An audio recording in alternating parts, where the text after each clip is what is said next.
Good morning. Basa na tayo ng ating libro guys, The Word in Other Words, Bible Diary 2023.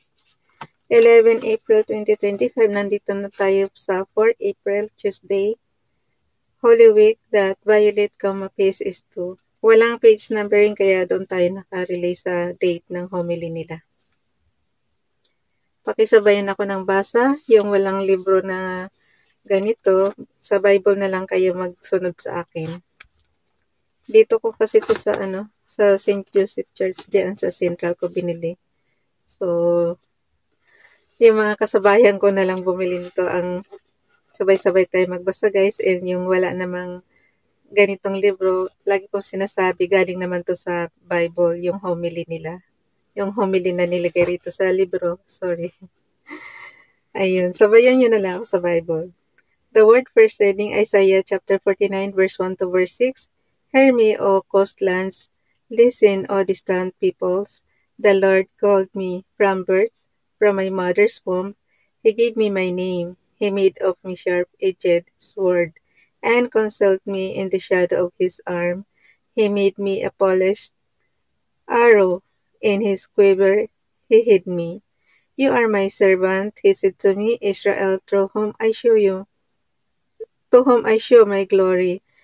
Though I thought I had toiled in vain, and for nothing uselessly spent my strength, yet my reward is with the Lord, my recompense is with my God. For now the Lord has spoken hope for me as his servant from the womb, that Jacob may be brought back to him and Israel gathered to him, and I am made glorious in the sight of the Lord, and my God is now my strength. In him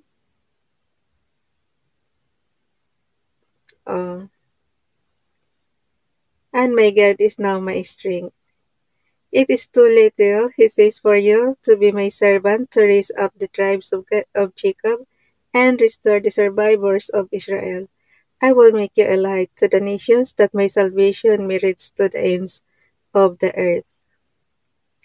Gospel reading, John chapter 13, verse 21 to verse 33, verse 36 to verse 38. Bagalan ko na lang guys para masundan niyo ako sa Bible kasi laktaw-laktaw ito. John chapter 13 verse 21 to verse 33 and verse 36 to verse 38. Reclining at table with his disciples, Jesus was deeply troubled and testified, Amen, amen, I say to you, one of you will betray me. The disciples looked at one another at a loss as to whom he meant. One of his disciples, the one whom Jesus loved, was reclining at Jesus' side. So Simon Peter nodded to him to find out whom he meant. He leaned back against Jesus' chest and said to him, Master, who is it? Jesus answered, It is the one to whom I hand the morsel after I have dipped it. So he dipped the morsel and took it and handed it to Judas, son of Simon the Iscariot.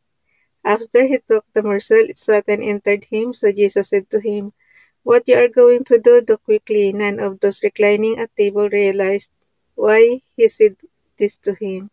Some thought that since Judas kept the money bag, Jesus had told him, Buy what we need for the feast, or to give something to the poor. So he took the morsel and left at once, and it was night. When he had left, Jesus said, Now is the Son of Man glorified, and God is glorified in him. If God is glorified to him, if God is... Okay, ulitin ko na lang guys. When he had left, Jesus said, Now is the Son of Man, and now is the Son of Man glorified, and God is glorified in him. If God is glorified in him, God will also glorify him in himself, and he will glorify him at once. My children, I will be with you only a little while longer. You will look for me, and as I told the Jews, where I go you cannot come, so now I say it to you. So, hindi makakapunta. Tingnan mo lang guys, so parang complicated. You will look for me, and as I told the Jews, where I go you cannot come, so now I say it to you. Kayo na lang mag-intindi niyan. Simon Peter said to him, Master, where are you going? Jesus answered him, Where I am going, you cannot follow me now, though you will follow later. Kasi ipapako siya sa cross. Siyempre, hindi naman sila mapapako sa cross. Jesus lang. 'Di ba? Pero nakalagay naman, though you will follow later. So, ibig sabihin, pag nabuhay na siya muli, mapunta sa langit, 'di ba? So, sila, yung mga disciples niya, maliban kay Judas, maaring makapunta rin doon sa langit. Kasi si Judas ang nag-betray. Okay. Peter said to him, Master, why can't I follow you now?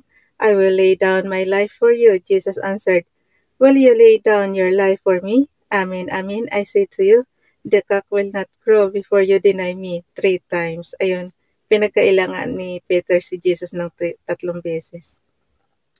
In other words, by Father Elmer Ibarra, SVD, Santa Teresa, Central Australia. Have you ever experienced being betrayed by a friend? It is one of the most painful experiences that nobody wishes to happen. In Gospel for today, as we enter deeper in Holy Week, Jesus told his disciples that he will be betrayed by somebody who was there at table with him. The disciples were all at a loss for what he meant. Then Jesus, fulfilling the request of the disciple, whom he loved, whose identity we don't know, but many presume that it is John, handed a morsel of food to Judas Iscariot, who will betray him and hand him over to the temple officials in a couple of hours. In the Australian Aboriginal community that I am ministering to as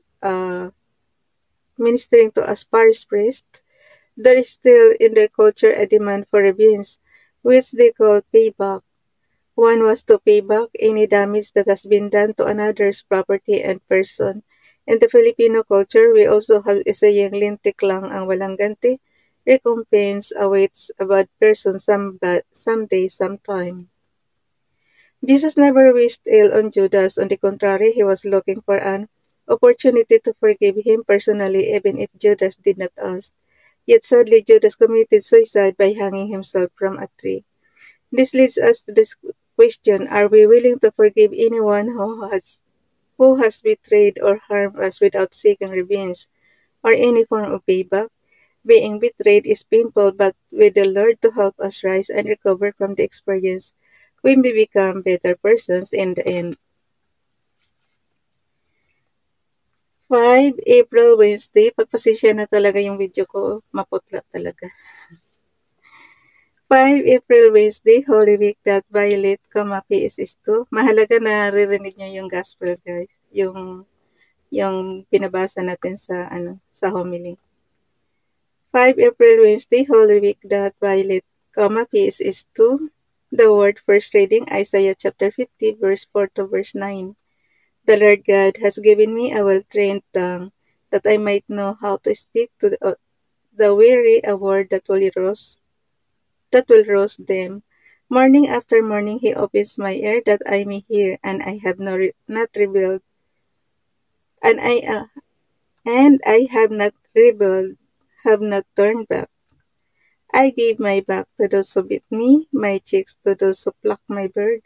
My face I did not shield from buffets and spitting. The Lord God is my help, therefore I am not disgraced. I have set my face like flint, knowing that I shall not be put to shame, he who upholds my right. If anyone wishes to oppose me, let us appear together who disputes my right. He let confront me, say the Lord God is my help, who will prove me wrong. Lo, they will all wear out like cloth, the moth will eat them up. Gospel reading, inaano ko yung balikat ko. Nagagamot na yan eh, nagpa-doktor na tayo.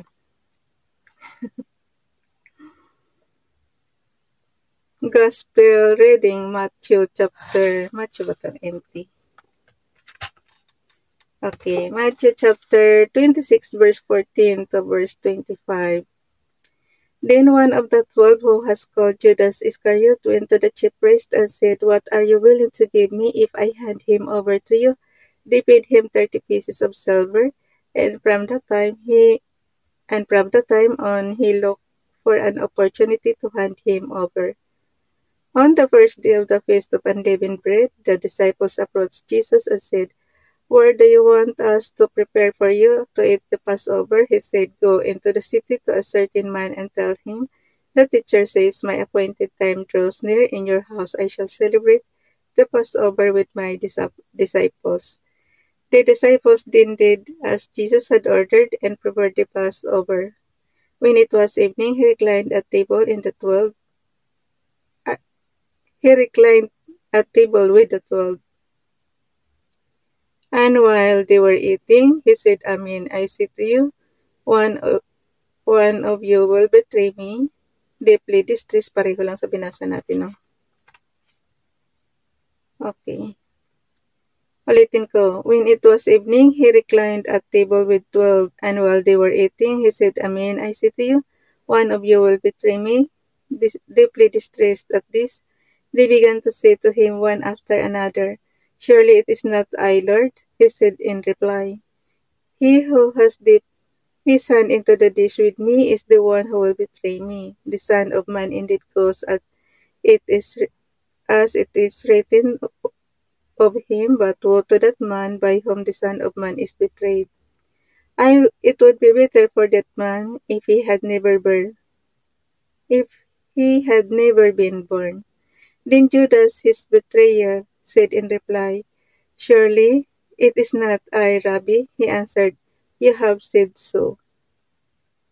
In other words, by Father John Javinis, SVD, the Divine Word College of San Jose Occidental, Mindoro. A story untold about a greedy girl whose belly grew bigger every day. This girl poisoned herself after refusing to say whose child she carried. When the monks cut open her body, they found a large white winter melon inside. If you are greedy, what is inside you is what makes you constantly hungry, emphasis mine. Joy Luck, Joy Luck Club, Amitan, page 34. Siguro ito yung pinaka-reference niya na, ng libro. The self-centeredness and greed of Judas exemplify the saying above. Aside from his greed is the false expectation of who Jesus was vis his Judas. Political and personal underpinnings. Jesus, on the other hand, embraced his vocation, and that is to do the will of his Father. My appointed time draws near. Being betrayed by one of your own is doubly painful. But Judas made his choice. Judas was frustrated that Jesus did not fit his narrow-minded expectations. Thus, false expectations about Jesus forced him to consider Jesus as a mere commodity to be dealt with. There is, in a way, a Judas in each one of us, especially those times that Jesus would not meet our own greedy expectations, or when members of our family and community don't fall into our immature expectations. Most of us will know how first the character of Judas. Sorry guys, na talaga. Bukas na itong 6 April Holy Thursday. Bye everyone. God bless us.